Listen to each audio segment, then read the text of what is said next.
Well, hello, everyone, and welcome to Introduction to Statistics. It's got to be one of my favorite courses to teach, just because it's so much fun. We're going to take a look at a lot of different things. I will tell you from the get-go here that if you are extremely interested in becoming a statistician and learning all of the theory behind statistics, I may disappoint you, because I approach statistics in a slightly different way. What I would like is for everyone that is taking this course to become a bit skeptical. I will give you instances of statistics all the time, and I will test you on those also, in which statistics are either misleading, they are used in the wrong way, there were errors in setting up the survey that gained the statistic.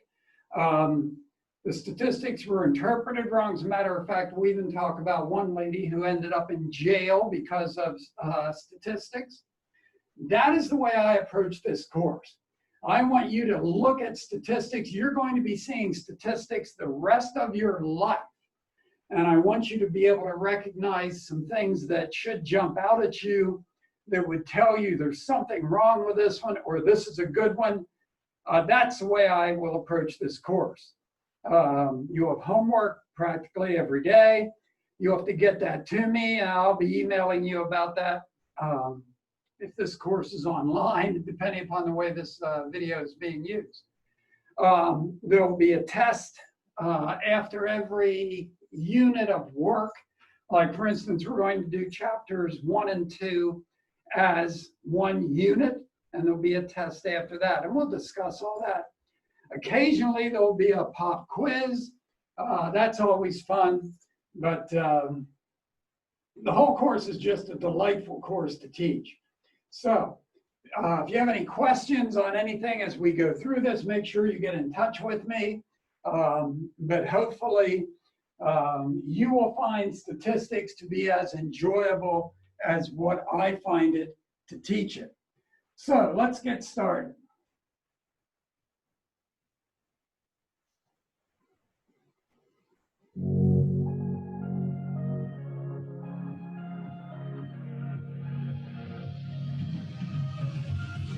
So in high school, I'd never even heard of statistics.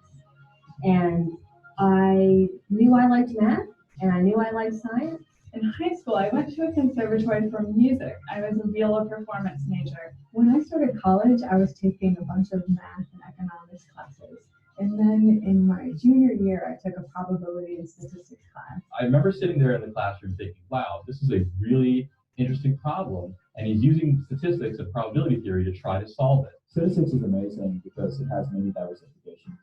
From search results on Google or Bing to recommendations on what you should be shopping for on Amazon. If you're watching a YouTube video and at the end you get recommendations for other videos, statistics were used to give you those recommendations. I've seen statistics in ice skating. I've seen statistics in agriculture. I've seen statistics in climate control. Statistics can actually be anything that you like, anything that you enjoy, anything that you want to do, anything that you're passionate about. You can take statistics and it fits. I'm very lucky to get to use statistics to answer some of the questions that I think are the most important questions about social justice and human rights violations. And on my best days, I get to spend the majority of my day doing data analysis to answer questions for the United Nations, to contribute evidence to war crimes trials. As a part of my PhD, I created a statistical software package, and Google emails me every time someone uses it. And people have used it to analyze DNA and find genes that are related to cancer. It's basically using the food pyramid. You know what I mean? When we come up with suggestions, what you should eat and how much of it you should eat, we try those things using statistics. Statistics is critical for everybody entering the workforce because so much of industry and government and everything today is data-driven. Just like it's important that we all know how to read, we all need to know statistics. Look around you. Everywhere you are, there's data, there's information. Whatever your passions are, statistics will be involved. We're producing so much data these days. Regardless of the field that you pursue, whether it is astronomy, criminal justice, or medicine. Going forward, you got to know statistics.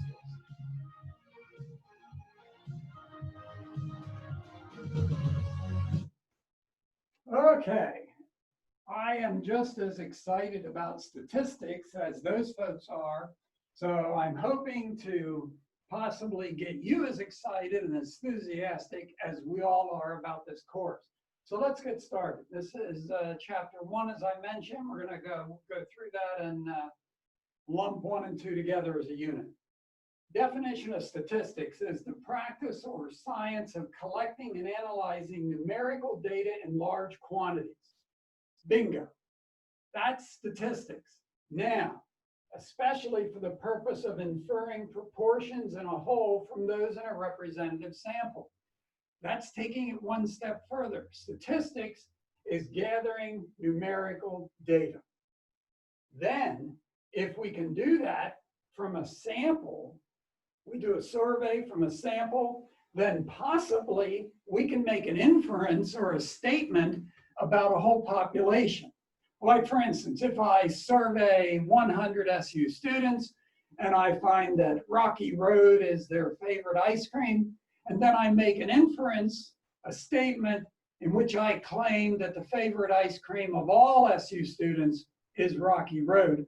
I am doing both parts. I've done the data, and then I'm making an inference about the entire population from a representative sample that represents all spheres of the population.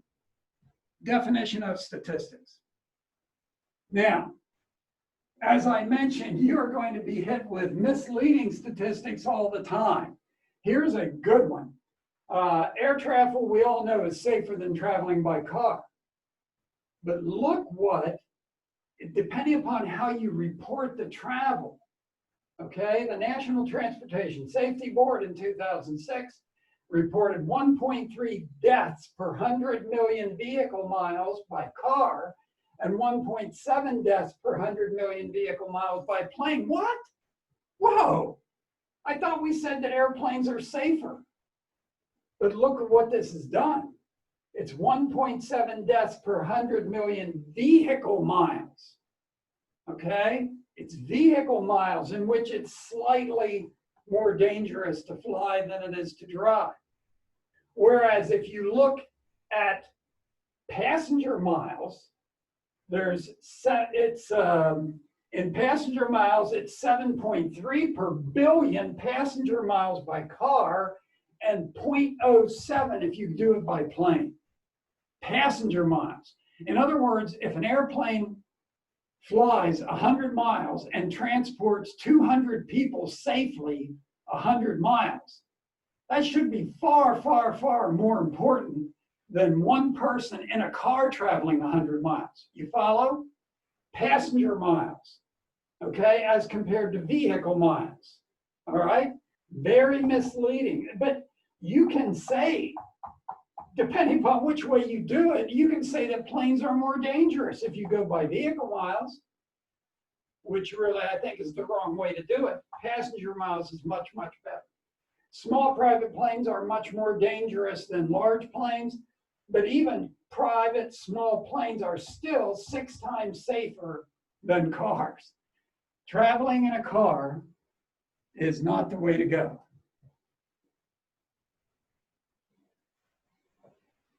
Another interesting statistic. What happened in 2016? What happened when Trump was running against Hillary Clinton? Everybody had picked Clinton to win just an overwhelming landslide. Well, I shouldn't say everybody. There were 1 or 2 that did not. But 99% of pollsters assumed she was going to win. What happened? Here are 3 possibilities. Some people pointed to the possibility of hidden Trump voters. Hidden Trump voters. People that were too embarrassed to say they were going to vote for Donald Trump. They said they were going to vote for Clinton, then they got in the polling place and voted for Trump. Others pointed to a surge in momentum Trump received when the FBI announced 11 days before the election that was reviewing new evidence related to the email scandal. You know, I really felt for Comey, the director of the FBI, with this. What does he do when he found out about that other laptop that had some of her emails on?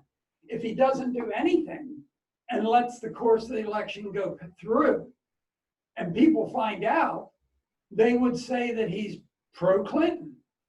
If he brings it out and announces that they're going to look into it, and by the way, nothing ever came of it, but if he brings it out 11 days before the election, it's going to surely hurt her chances. He had a terrible decision to make. He chose to do probably the correct thing and announced that he was going to look at it, and it may have cost her the election. This is the one I think is most interesting. Non-college educated whites were not polled sufficiently. That is his base. That was Trump's base. Non-college educated whites, and they just weren't polled. We were polling all kinds of other people and not them. Oh yes, already 2 interesting stats. Okay, let's look at a case study on page 2. In each chapter, you'll get a case study. Sometimes we will work through them as homework, sometimes we won't. You can see down at the bottom of page 2, the American Film Institute polled 1,800 people to get their favorite actors, okay? And there they are listed at the top of page 3. Do you suppose that poll was conducted in the way that we could say from this response, from this survey, that we could say that everybody in the United States thinks that Humphrey Bogart and Katharine Hepburn were the best actors? Can we do that? Go down, back down to the bottom of page 2. Who did they poll? They polled leaders from the film community. So do everybody favor these 50 actors? No, it's just people involved in the film community, directors, producers, camera people. It should be a representative sample. A representative sample includes all facets of the population. All right, let's talk about descriptive versus inferential statistics. Descriptively simply describes. See? You use charts, tables, graphs to convey information about a population. Page 5. Example 1.3 is the 1948 election, and it simply tells you how many votes each candidate got. It doesn't make a prediction. It doesn't say anything else. Descriptive statistics. Descriptive stats simply conveys information.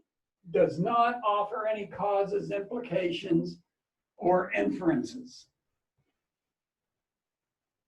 By the way, as I'm going through this teaching video, if I'm too slow for you or too fast for you, you can slow it down, obviously, or you can get the other PowerPoint only.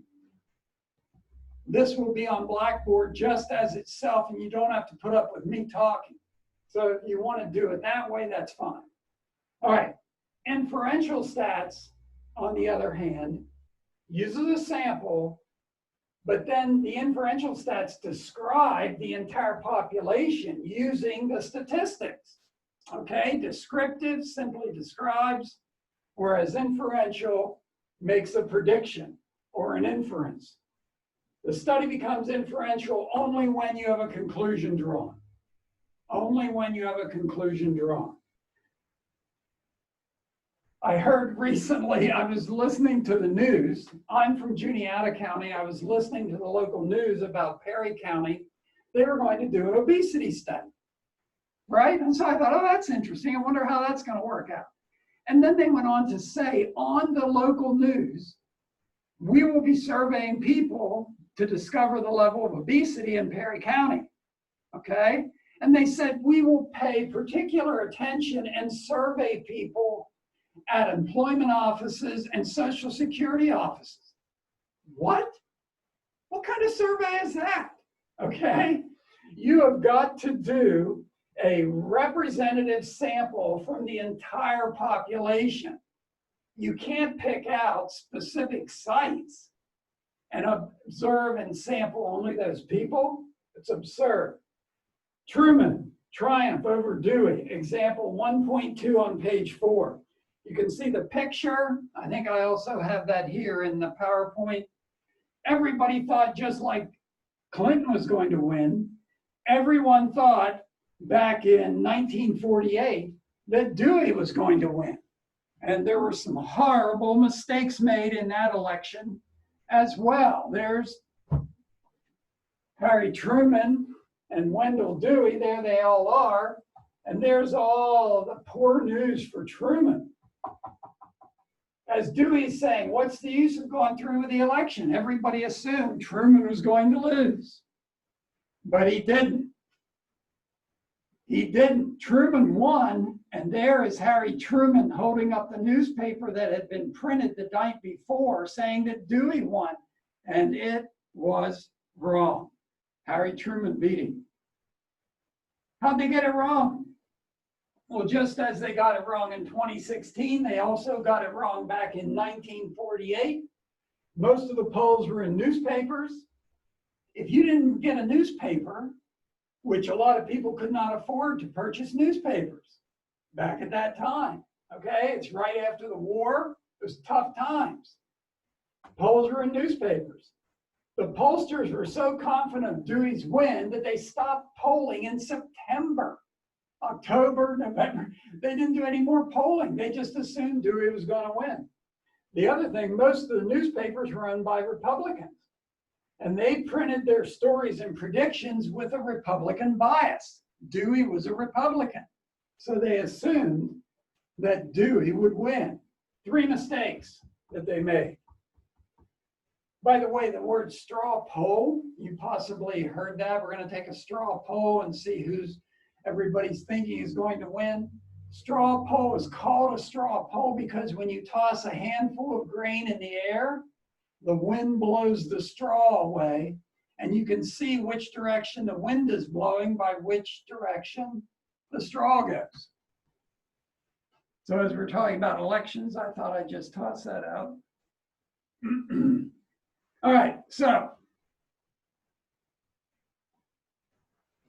let's talk about inferential statistics. If you examine, you randomly select 350 people in the town of Lucerna, Italy, and 280 people have the last name of Nicolussi, okay? An inferential statistic would be saying that 80% of all people living in the whole country of Italy have the last name of Nicolussi, okay? That's an inference, making a generalized statement about the entire country. Or if you say on the last 3 Sundays, Henry car salesman sold 2, 1, and 0 new cars, and then you say Henry never sells more than 2 cars on a Sunday. They're making an inference from this information. An inference is just a prediction or a conclusion. All right, observational studies. Observational study are measurements, characteristics, etc., are simply observed, kind of like descriptive statistics. We're just describing, we're not doing anything, we're just observing here. Whereas a design study, where you put controls, okay, you put controls and you take measurements to establish causes, all right? Control groups, placebos, controls, observational. We're just going to observe and mark down everything, okay? Observational studies. This is the peril of an observational study. If you do not have controls, you really don't know what caused the problem. Back in the middle 1990s, Baltimore, Maryland had an epidemic of syphilis, okay? In the space of 1 year, the number of children born with syphilis increased 5-fold, 500% more. What caused it? What caused it? CDC said it was crack cocaine, which caused riskier sexual behavior. That was their opinion. Zenelman from Johns Hopkins University said it was because of a breakdown in medical services in the poorest neighborhood. Because of budget cuts, there were fewer clinics, fewer doctors. Okay? Maybe so. No one knows because it's an observational study. Potterack, an epidemiologist, someone who studies diseases, said it was because of the demolition of huge tracts of public housing and the people had nowhere to live. They fanned out over all the city and then infected other people. 3 reasons why that syphilis epidemic could have started. Which one was right? Was it maybe a little of all 3? Because it's an observational study. We have no way of designing or controlling that study. Okay? It could be anything. Correlation is not causation. Just because something happened, like the housing being ripped down, the budget cuts, okay, or the crack cocaine, just because something happened when that syphilis epidemic was flourishing, just because there's positive correlation does not mean that it caused it. What is this? The chief statistician. I can prove it or disprove it. What do you want me to do? Unfortunately, as we noticed in the airplane versus car study, right, which is more dangerous, flying or driving, you got to be very careful and read very carefully how it's being stated, because there's many times you can have it say whatever you want it to say. Census and sampling, 2 ways of gaining information about a population. Do you really want to survey the entire population of the United States? Did I really want to survey every student at SU to see if Rocky Road was their favorite? Census is very expensive and takes a lot of work. Sampling, if we can use a representative sample that contains all possible characteristics of the population, much cheaper and much quicker. Remember the Perry County study? It was not representative. I want to talk a little bit about bias. This is a very interesting exercise. This is a picture that tracked bullet holes on Allied planes during World War II. American, Great Britain, and so on, their planes. All of these marks is where the planes were shot up, where they had damage when they returned from a run over Germany, okay? Initially, the military wanted to go in and reinforce these areas that had the holes in it. But then somebody said, whoa, whoa, whoa, what are you doing? These are the planes that made it back. These are the planes that survived being shot in these areas. You'd be much better off to put armor on the other areas to protect them, because obviously the planes that were not coming back probably got hit in other areas. Very fascinating study. This, by the way, was given to me by one of my stat students last year, and I'm eternally grateful. This is called a survivorship bias, in which you make an error because you focus on something you shouldn't be focusing on, okay? You've got to carefully analyze what's happening here. Now, we're going to take this was just an example of bias, which I thought was excellent. Let's talk about bias that can be done when you're picking a sample. What if you do a survey of public high school students to measure teenage use of drugs? If you only do public high school, you're missing parochial private schools, you're missing homeschooled children, okay? Really not a representative sample. You're selecting from a specific population. Here's another one, self-selection. If you go down the road and see a billboard saying how terrible abortion is, call this hotline and help prevent abortion, okay? You are going to get only people calling that are really fired up about that issue, okay? You're going to end up with a lot of people that are really, really for it. Or if a billboard says, what's your attitude on same-sex marriage? Call this number. You're going to get a lot of people for it and a lot of people against it. And you're going to have two groups. You're not going to get a representative sample when you let people self-select whether they want to be in it or not. These are two very good examples of a bias that can occur when you're trying to gather data. Those two would also be great quiz questions. So what you should do is randomly try to pick people.